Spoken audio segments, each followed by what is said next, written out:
Hi, this is Shankar, and herewith I'm discussing the horoscope of Shri Narendra Modi.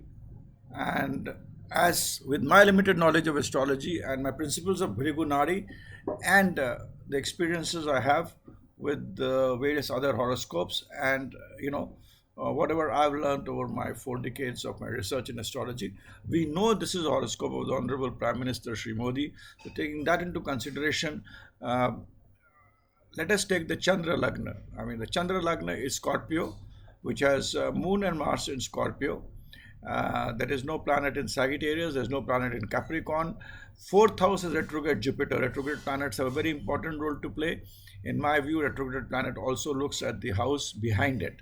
It casts its shadow on the house behind it. Similarly, of Rahu in the fifth house, that is pieces, and the same logic applies for me for Rahu, Aries, Taurus in Gemini, Cancer. There are no planets. Venus and Saturn are there in Leo. Leo is the house of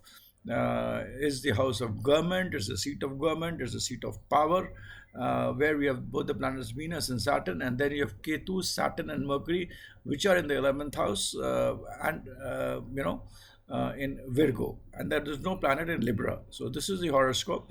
As per my Bhrigu Nadi system, if you rotate Jupiter, Jupiter is transiting, and here I'll more talk about houses.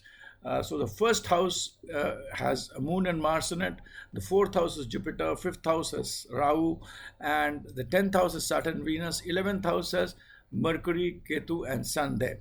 Now, here, if I look at the whole scheme of things, and if I rotate Jupiter in my way, in the Bhrigu Nadi astrology, the way we do it, I see that the period of 72 to 84, Jupiter energizes the two planets, Venus and Saturn.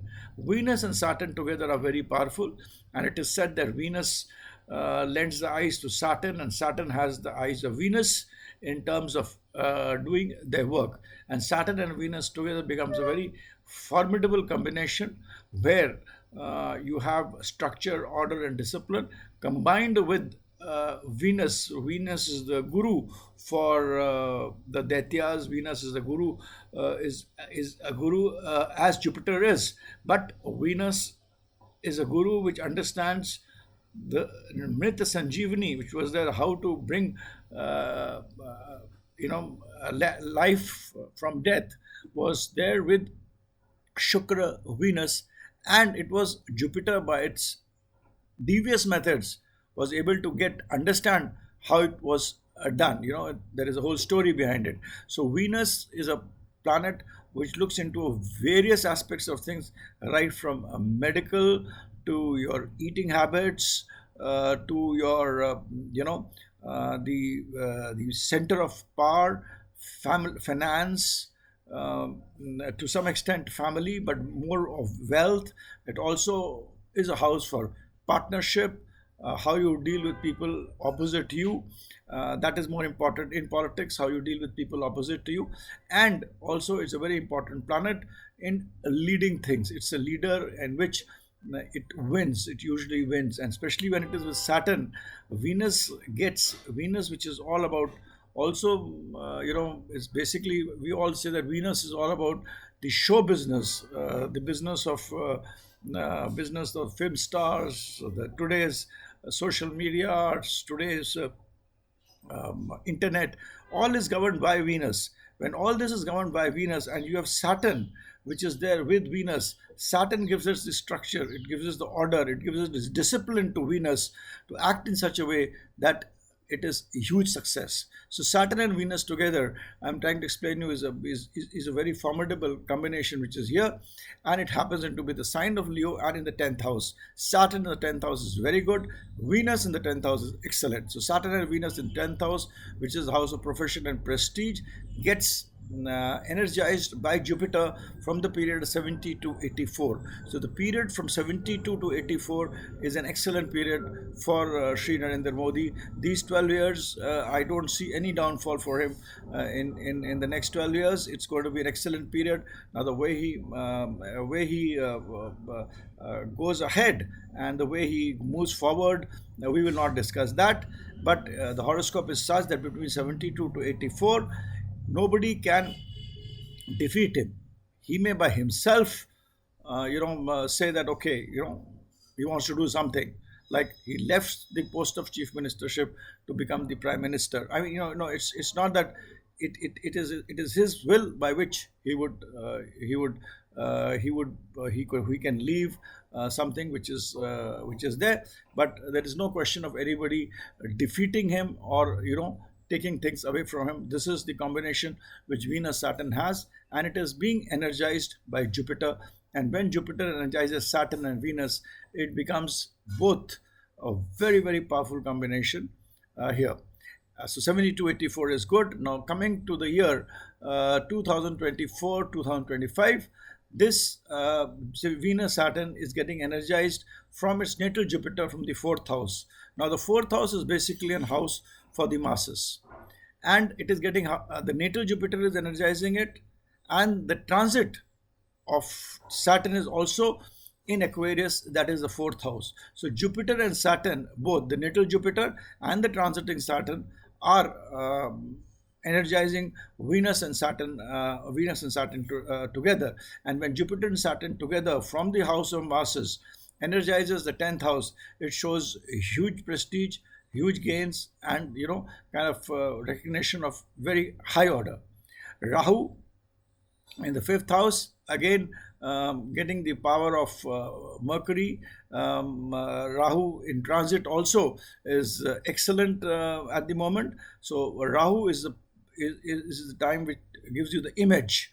So the image of the Prime Minister, or the image of Shri Narendra Modi, is going to be multifold. It's going to double, triple itself. The image which will be there in will be very high, and it will be excellent for him. So that's important. Now the most important thing which I come to is that Mars and Moon are in the Chandra Lagna. I told you that's the first house. The house opposite to that is the seventh house. The first house is the house of the king, let's put it that way, and the seventh house is the house of the minister. So if you have too many planets in the first house and you do not have any planet in the seventh house, you have too many kings, but you don't have executors, as we call in our business language. We do say that we have too many planners but nobody to execute, and so planning has to be with execution. Now here, from April onwards, Jupiter transits Taurus, and it looks at the natal Mars and Moon, which is in a very big niche Bhagna Rajyog, where Moon in Scorpio gives you the analytical power to get into the details, into the depth of things, and Mars there again gives you a kind of a kind of aggression. Mars is a commander in chief. So, and Moon is the divine mother. So the divine mother and the commander in chief are getting the blessings of Jupiter, and when Jupiter blesses divine mother and commander in chief, they together are going to and incidentally, it's also in the seventh house, the first house and the seventh house. It is going to be a person who would become like a very big person, who would execute big things, will have divine grace, and will be able to enhance issues for the masses. So that is what is going to happen, and I believe from 2024 to 2025, it will be not a kind of a wave. It could be a tsunami, where the unexpected would happen. I'm seeing a lot of videos on the YouTube which are talking on the contrary, but astrologically and purely, is with my limited knowledge, I feel it's going to be a par excellent period for him. And if you also see Mercury and Sun together, when they're together, they become like Mars and Ketu together. They are casting their effect on the 10th house, which gives again a huge kind of prestige, and the whole thing would be power, prestige from the masses, and also kind of getting into the international arena, which will be there. His international prestige is also going to increase multifold. So he would not only win elections, I cannot explain the entire thing on a video where the time span of people are very less, but I've tried to explain some principles picked up from my various analysis, and this is going to be an excellent period where he will not only win the elections, he will do things which will be like, done by like a commander in chief. They will be executed. It will be good for the masses. International prestige will also increase, and there is also a relationship of third and tenth. So what will be the three things which I feel would be important would be communication, agriculture, land, and eighth house is anything to do with things under the earth, and anything above to do with the waves. So these are five places where there will be a lot of focus on.